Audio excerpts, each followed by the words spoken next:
Amigos y amigas, muy buenas tardes y bienvenidos a Tribuna Peruana.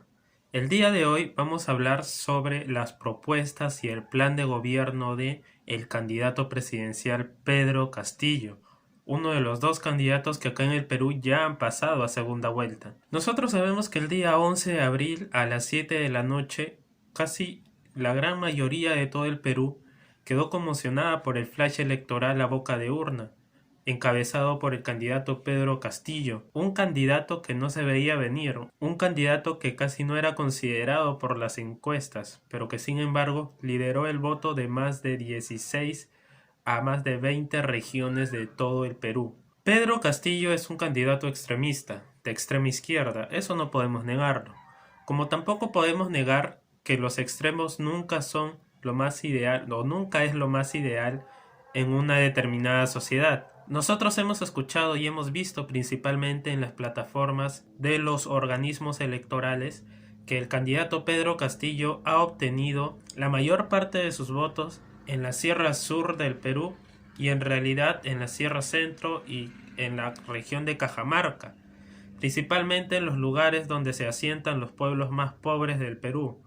Esto no es ninguna casualidad, pues por mucho tiempo estos hermanos peruanos han venido siendo olvidados por los gobiernos de turno. Y no es de extrañar y no es de juzgar tampoco que ellos hayan votado por un candidato o tal vez sea uno de los primeros en darles algún tipo de esperanza o alguna promesa de cambio.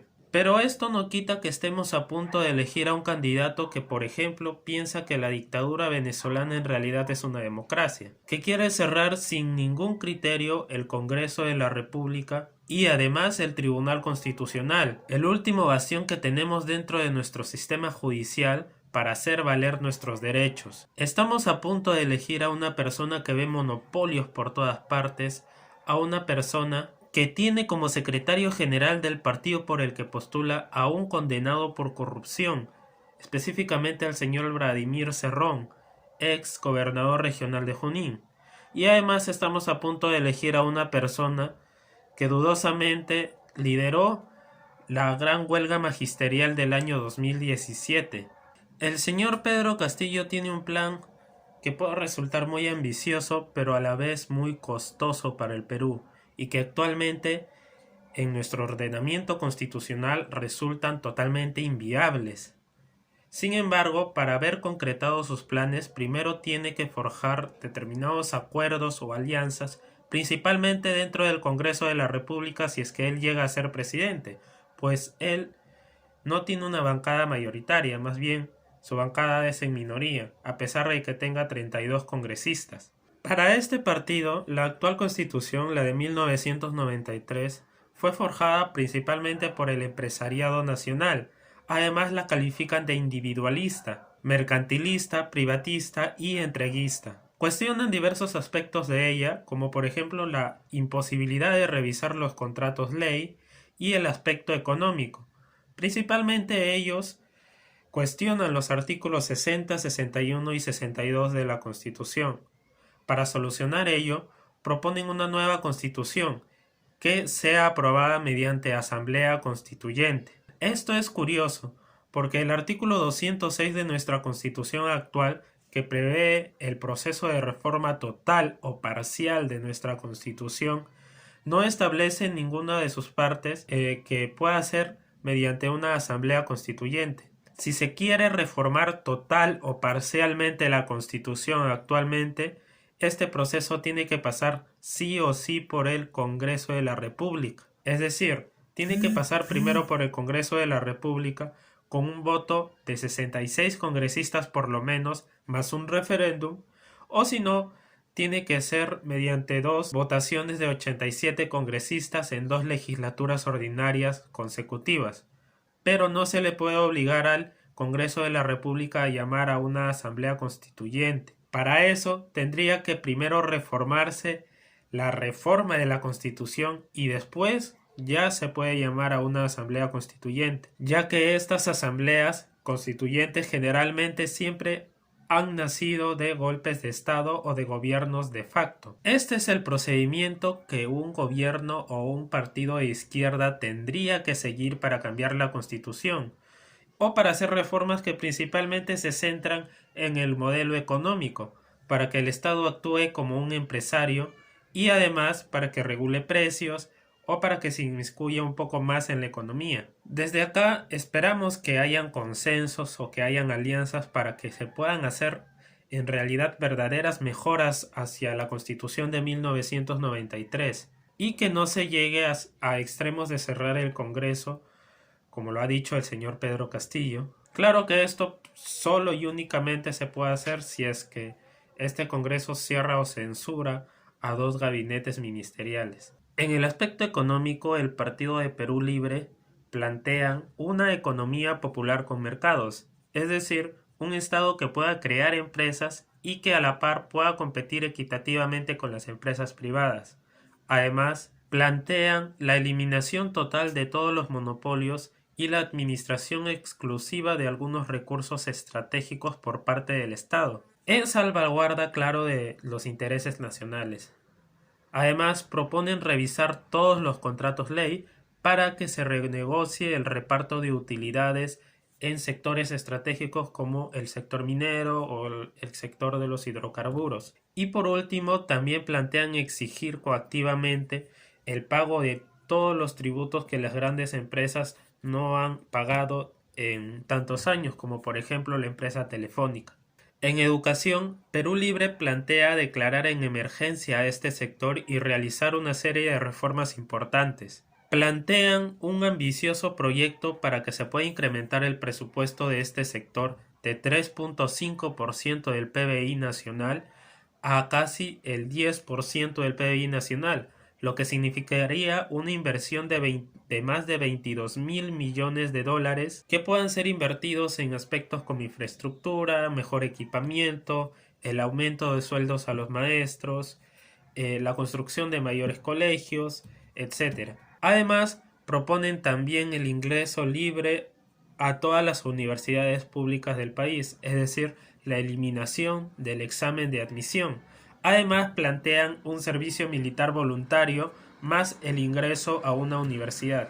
En el sector salud, también plantean declarar en emergencia a este sector, además también de incrementarle el presupuesto al 10% del PBI nacional, es decir, más de 22.000 millones de dólares, para que se puedan hacer reformas y mejoras importantes como la mejora de las infraestructuras de los hospitales, mejor equipamiento, mejor preparación a los médicos también. Plantean también la construcción de hospitales especializados en cada una de las regiones del país, además de implementar un sistema de salud único y universal para todos los peruanos, además de la despenalización del aborto. Eso está en su plan de gobierno. En aspectos de transporte y medios de comunicación, ellos plantean lo siguiente. En el transporte se habla nuevamente de los contratos ley y sobre las concesiones de los ALOS hacia las empresas transnacionales, que según el plan de gobierno de Perú Libre deben ser o revisados o renegociados o también pueden ser anulados. Planean también integrar a todos los pueblos del Perú con trenes que crucen toda la selva y toda la costa del Perú, lo que no se descarta también hacerlo en la sierra, pero con algunas organizaciones previas, pues sabemos que la sierra tiene una geografía muy desnivelada o muy complicada. En cuanto a los medios de comunicación, ellos planean regularlos, para así, según ellos, poder acabar con la concentración de medios de comunicación que tergiversan la información, como dicen que hay en sectores como por ejemplo el Grupo del Comercio. Además, proponen eliminar por completo los programas basura y además citan al gobierno de Rafael Correa, al gobierno de Fidel Castro o también a Lenin como ejemplos. En temas de política agraria, es decir, en el sector agrícola, planean llevar una mejor tecnificación hacia este sector mediante el aumento de presupuesto. Planean también solucionar el gran problema de los títulos de propiedad sobre las tierras y hacer un padrón de productores de hojas de coca. Todo esto con el objetivo de, por ejemplo, combatir los bloqueos económicos y alimenticios que según ellos hace el neoliberalismo a países socialistas. En temas de política medioambiental, ellos proponen asignar mayor presupuesto a las diversas regiones para que puedan combatir este problema o puedan realizar políticas públicas respecto a este sector. Además, plantean la eliminación de la contaminación ambiental y un extractivismo sostenible. Es decir, que las empresas puedan extraer los recursos del país, pero sin afectar el medio ambiente. En aspectos como cultura y turismo, proponen concertar con los medios de comunicación. ¿Para qué? Para promover el turismo a nivel nacional, a nivel local o a nivel regional. Además, para que así los peruanos puedan conocer las costumbres y las tradiciones de todo su Perú, para que puedan forjar una identidad nacional y así eliminar la alienación. En temas de descentralización proponen propuestas interesantes, como por ejemplo la descentralización de algunos ministerios como el de Economía y Finanzas, creando una dirección regional de Economía y Finanzas en cada región del país. Contemplan darles mayor autonomía a los gobiernos regionales y además critican a los llamados organismos que actúan en paralelo con los gobiernos regionales, como por ejemplo Sunafil o Provías, que le restarían funciones al gobierno regional.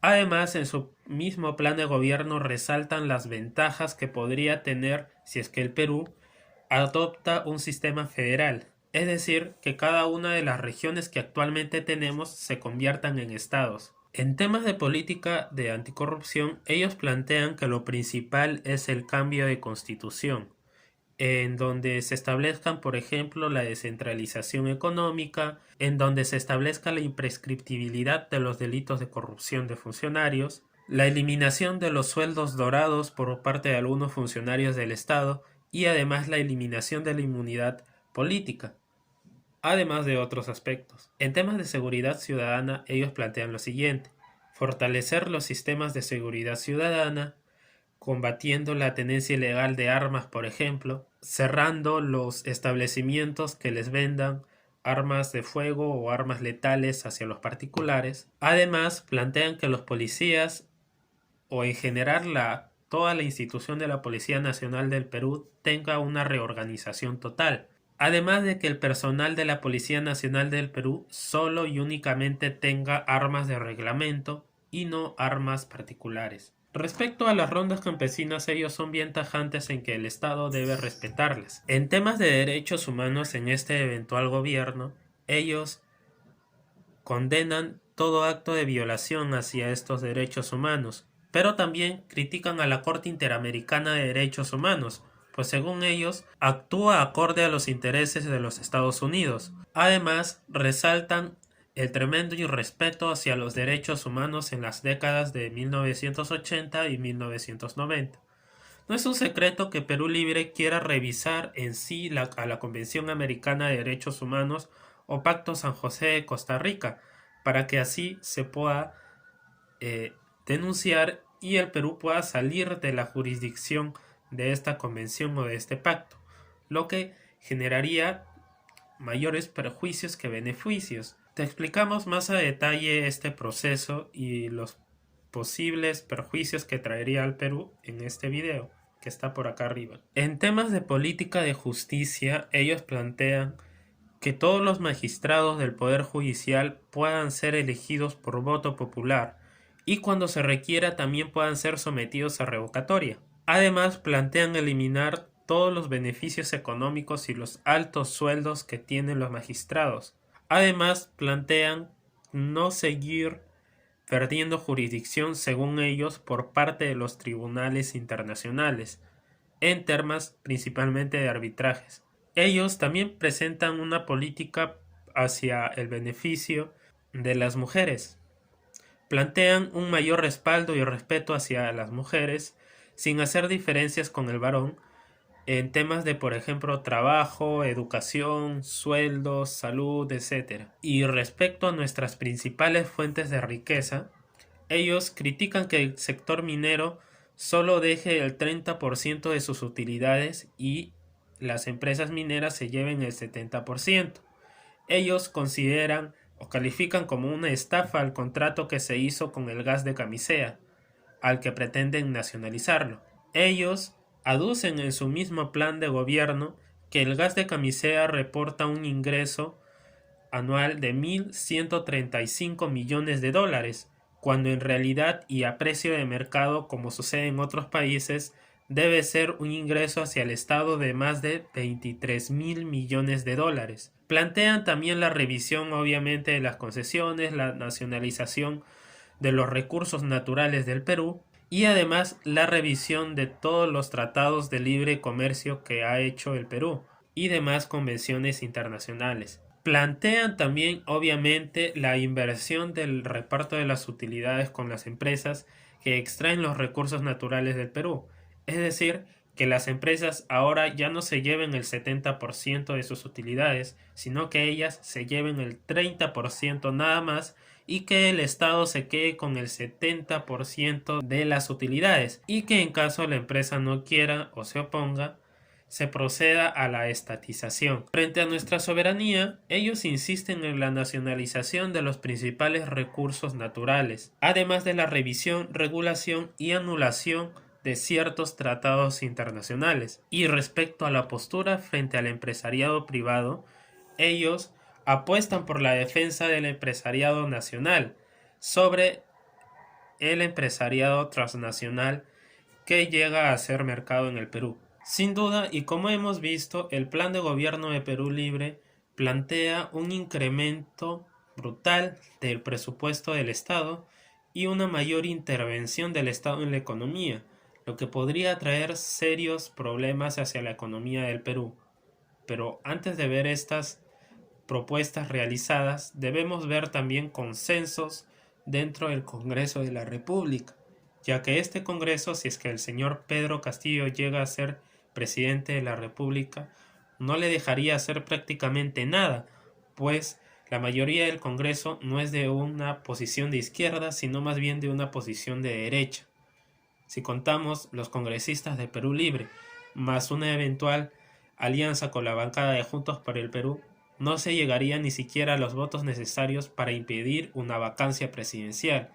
Lo que estaría esperando, más bien el Congreso, es un posible error de Pedro Castillo para que éste sea vacado. Sin embargo, y frente a esta opción, la otra opción que nos ofrece el pueblo peruano no es para más beneficiosa para nosotros, pues estamos hablando de la hija del dictador de los 90, estamos hablando de Keiko Fujimori. Sin embargo, les invitamos a todos ustedes a poder leer bien el plan de gobierno de Perú Libre que les estaremos dejando en la caja de la descripción, así como el plan de gobierno de Keiko Fujimori, para que ustedes constaten la realidad por ustedes mismos y no por los medios de comunicación que puedan estar comprados. Una vez más les agradecemos su audiencia y les invitamos a darle like a este video y a suscribirse a mi canal para mayor información sobre estos temas. Una vez más les agradecemos y les invitamos a leer nuestra historia, que es bien importante.